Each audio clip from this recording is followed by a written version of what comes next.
Hena Khan, welcome to the show. Hello, thank you for having me. How are Thank you? you so much for making the time to be here this evening. I am thrilled to chat with you. I know we've got all kinds of great things to talk about. Yes.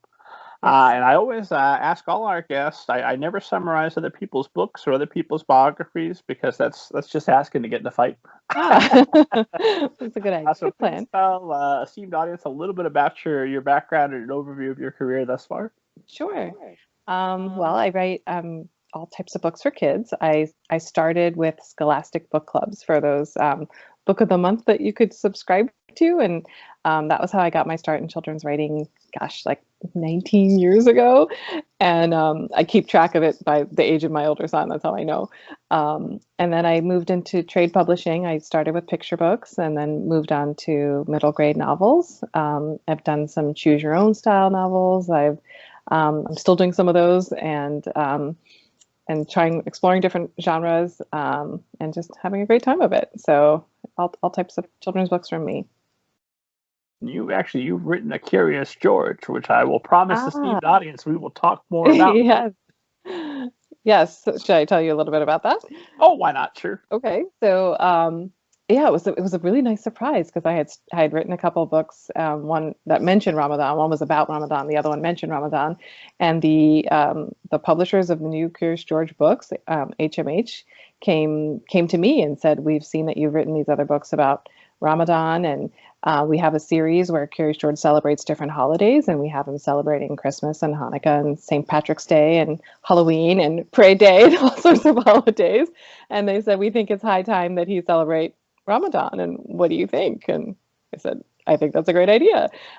So I ended up writing this little board book, where Curious George and the man with the yellow hat celebrate Ramadan with their Muslim friends, and never expected that it would have quite the reaction that it received, but it was a really nice, I guess, affirmation of the need for books like that, and what it means to people to see themselves represented in that way. By, in this case, it was sort of the first time a mainstream character like that had included Muslims in this way, and so the reaction was just really, really overwhelming and nice to see. So that was a fun little. What kind of reaction did it cause?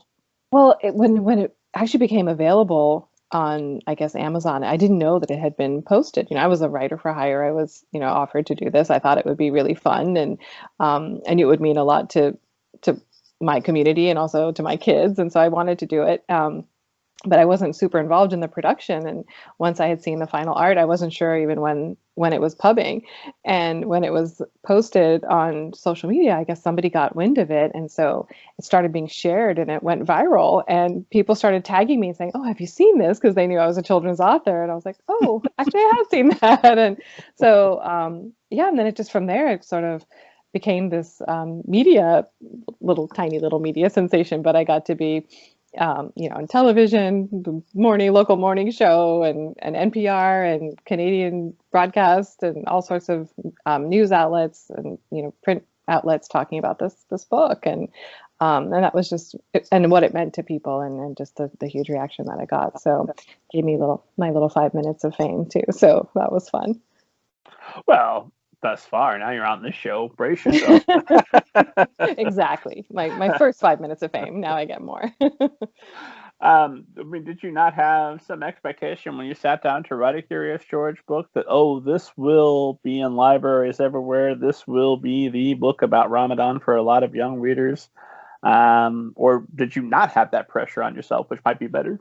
Um, I think, I mean, I'd hoped it would, but it's actually a board book, and because it was this series of, in a series of books that were already established, there was sort of a formula to them. So it's literally a 7-page tabbed board book. So there wasn't a lot of room for storytelling, but compared to the other ones, I wanted it to be more have more of a flow. And some of those, like, since it was divided up, each tab was sort of an individual chapter where, something would happen and maybe there'd be a song on one page, and even the rhyme structure might change from page to page. But I decided I wanted to sort of tell a story of Curious George and this family and his experience sharing in Ramadan. So even though it's broken up into little chapters, it's one continuous story. But since it was just a simple format and intended because of the the board book format, I didn't expect people to be buying it for their 40-something-year-old children, which is what ended up happening. I think just to what I was saying earlier about people being so excited about being included this way. They were like, my son slept with a Curious George doll as a baby, and now I want him to have this even though he's all grown up. And so stuff like that, I think I wasn't prepared for. And I was, of course, hoping it would have a big reaction, but didn't know what it would actually mean until it was out there and people started to see it. I think if a esteemed audience listens very close, they can hear the faint beep, beep, beep. That's the money truck, the Curious George money, just dumping in your driveway on a daily basis. Well, I wish, except for the fact that I was hired to write that book. So hopefully it made the publisher a lot of money. but no, I mean, all kidding aside, it was huge for me just to have that reception and reaction, and to know it's in so many people's homes and that it just means so much to people. Like that's been great, apart from the money or the lack of money. Well, no, we'll get the money truck going now, because you've got a new book, Amina Song, which will be available March 9th, 2021. You've got a new book in paperback, more to the story. We're going to talk about all of that, available now, esteemed audience.